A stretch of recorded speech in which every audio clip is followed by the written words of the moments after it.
Mga idol at kabayan, breaking news! Mga destroyer ng bansang Japan at Amerika nagpatrol sa Sulu Sea. Isang pagpapakita ng Amerika at Japan sa Pilipinas na hindi lamang nakapokus ang kanilang pagbibigay seguridad at katatagan sa West Philippine Sea at Philippine Sea. Delegado ng China na dumalo sa Munich Security Conference sa Germany, muling dinurog at nakatikim ng 1-2 punch kay Department of Foreign Affairs Secretary Manalo. May nagsabi kasi na Pilipinas daw ang siyang nag-uudyok ng gulo sa South China Sea o sa bandang West Philippine Sea. Isiniwalat ng kalihim ng Department of Foreign Affairs na ito ay maling impormasyon. Ang totoo, ang ginagawa lamang ng Pilipinas ay ang mga karapatan nito sa kanilang exclusive economic zone nang naaayon sa international na batas.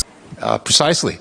For example, in one area, the Ayungin Shoal is only 70 nautical miles from Philippine territory.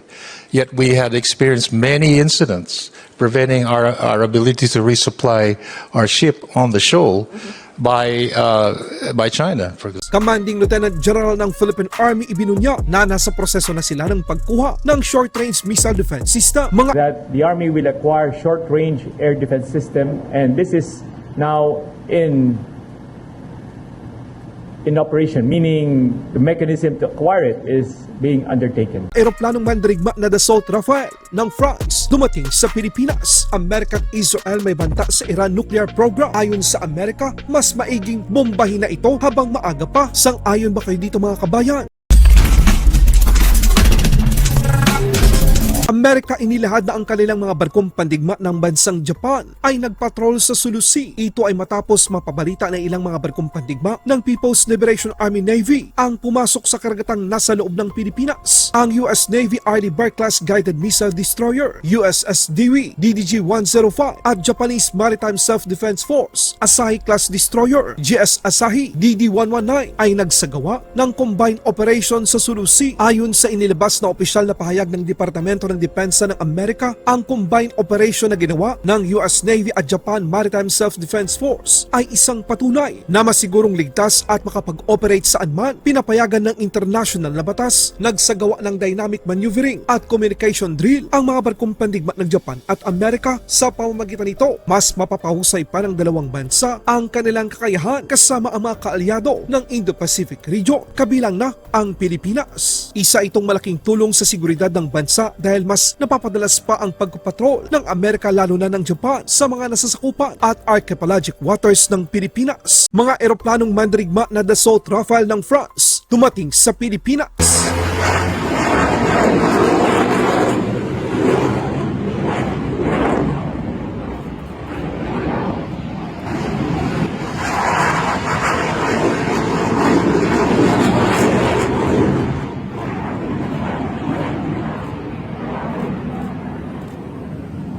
Balitang Pilipinas naman tayo mga kabayan. Kinumpirma ng Philippine Army ang pagbili ng short-range air defense system. Ayon kay Philippine Army Commander Lieutenant General Roy Galido nung Lunes sa isang panayam na meron ng silang appropriations. Ibig sabihin nito mga kabayan, may budget na at ito ay nakalista na simula pa noong nakaraang taon. Dagdag pa dito, inilahad ni Lieutenant General Roy Galido na ang operasyon o mekanismo para makuha ang nasabing missile system ay umuusad na. Isiniwalat din ni Lieutenant General Roy Galido na ang makukuha nilang short-range air defense system ay kaparehas din sa bibilhin ng Philippine Navy upang protektahan ang mga bagong biling BrahMos cruise missile platform na mula sa India. Wow na wow! It is already in our appropriations, meaning in the budget of the Philippine Army, which was listed last year, that the Army will acquire short-range air defense system, and this is now in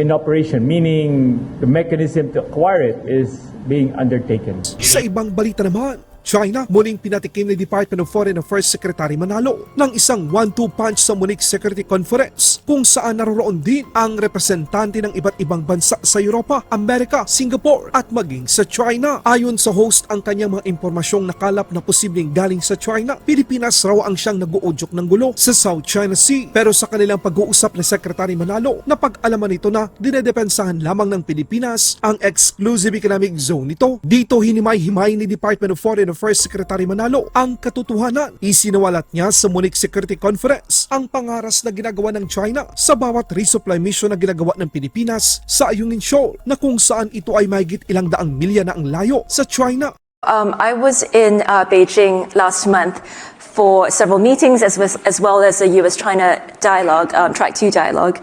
I think the sense that it was the Philippines that was being very provocative in the South China Sea was quite palpable to me. It was consistent across many conversations that I had. From what I hear from you, the Philippines is merely defending its sovereign rights and jurisdiction within its exclusive economic zone. Is that correct? Precisely. For example, in one area, the Ayungin Shoal is only 70 nautical miles from Philippine territory. Yet we had experienced many incidents preventing our ability to resupply our ship on the shoal by China, for example. And the shoal lies hundreds of miles from the territory of China. So what I'm simply saying is we're merely exercising our rights within our own exclusive economic zone. I don't see how that can be provocative. In fact, it's an assertion of rights as provided by law.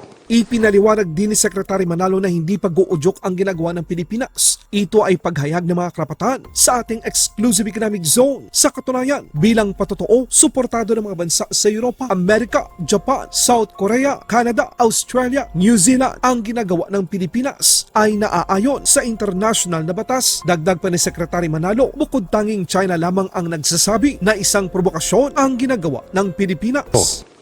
And I suppose in some sense, it's not just China that's concerned about what the Philippines is doing, but there is some worry within ASEAN countries as well about whether the Philippines has been too forward-leaning, despite its rights, right? Has been too forward-leaning in terms of pushing back against China. Would you agree with that assessment? No, I don't think I could agree with that. Of course, the ASEAN countries have nuanced positions on certain issues, but I've never heard that discussed. That's something that's being, I think, floated around. But I don't understand why countries would consider our actions provocative. Many countries in the region have come out in support of the incidents which happened involving the Philippines. We have Japan, Australia, Republic of Korea, Canada, many EU countries, New Zealand, Republic of Korea. I think these are countries who feel that what we have been doing is in accordance with international law. And I haven't heard any country really come out against what we've been doing except for one. I won't ask you who. You mentioned Japan, Australia, the ROK, and New Zealand coming out in support of what the Philippines is doing. Would you like to see, I didn't hear any mention of Southeast Asian countries. Would you like to see Southeast Asia or ASEAN do more? Or at least say more? Well, we have in the past couple of years also had concluded bilateral MOUs with, for example, Vietnam, and we've agreed in those MOUs to settle whatever differences we might have. Laban Pinas.